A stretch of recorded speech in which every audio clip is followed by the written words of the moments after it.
Heyo, what's poppin'? It's your girl Wolfy, and I have a question for you. When was the last time you've played Animal Crossing? Same. That's because Animal Crossing requires me to wait the span of a day in real life before I can engage into the next piece of content. This is a very annoying feature of Animal Crossing that's been there since the dawn of time.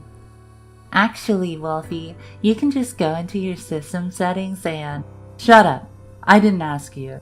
Plus, it's annoying to do every time you want to just experience the next set of events. You know what would make Animal Crossing better? If they simply allowed you the option to skip days if you wanted, and let it be real time if you preferred that method as well. Either way, this is why Animal Crossing has been buried into the deepest pits of hell while I'm running around playing this game called Littlewood. No, I'm not talking about that thing guys get in the morning. I'm talking about a game where you've already saved the day, and you're the hero of this town, you name later to whatever your heart desires. But instead of slaying monsters, fighting NPCs, or anything remotely violent, you can spend your time rebuilding this town in any way you please, whether it's making yourself the queen or king of the village and the peasants on the ground beneath you, or an efficient-looking suburban town area for some reason. Seriously, I have no idea what I was going for in the second file I made just to briefly show you guys what the start looks like. The first few days kind of limit you because you can only gather weeds and open the chests. Moving in this game is very freeing because even without the cool jump boots you get later in the game, you can always enter the build menu and move yourself to where you want to be. Basically, you're the master of this pixelated world. Upgrading the buildings will cost money, a type of wood, and then stone in that order. I don't know why, don't ask, it just is. But by doing so, you can get rare items that sell for a good amount of cold hard cash.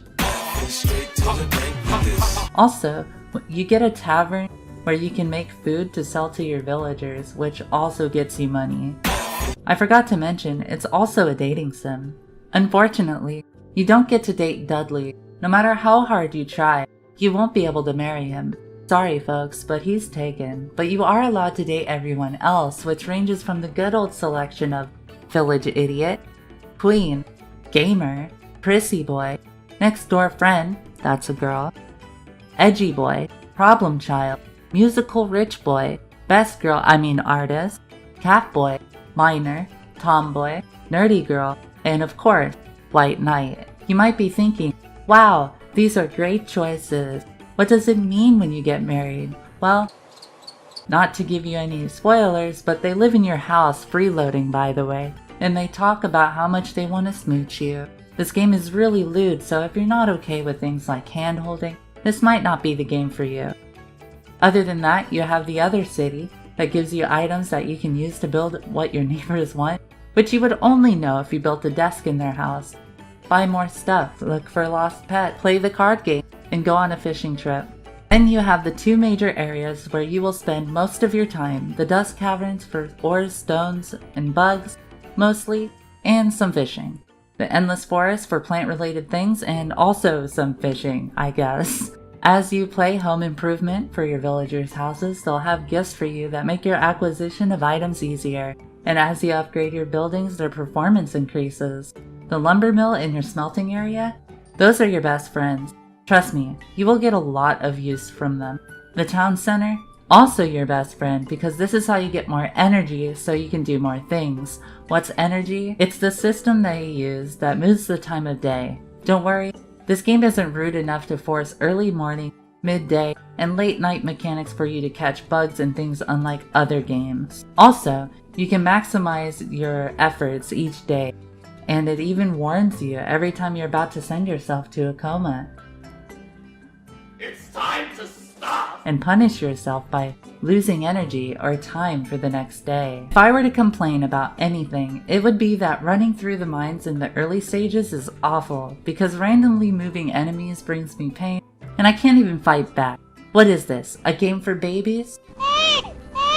It's worth it to do everything in this game because something will require it. Either the travelers will want specific items so they can give you a book so you can unlock the last world and or the rich boy, or because you want to donate it to the museum or craft whatever the hell it is these villagers want in their house. Needy little shits. And seriously, fuck this worm thing. And you, Xana, for making me get the Nature's ribbon. And fuck you, Dalton, for making me farm for the stupid river crystal. And you, Bubsy, for making me search for cavern warts. What the fuck is this shit? The game ends when you get married, but there's still plenty of grinding to do if you want to experience everything the game has to offer. And before you can even afford marriage at a whopping 25,000 dewdrop. Achievements are cool, but some just seem like a pain in the ass. Reaching the end world allows you to have the ability to fast forward time and even turn invisible. Woo! The game keeps you busy if you want something to chill and mindlessly grind to. You're welcome. Now if you'll excuse me, I have to choose violence.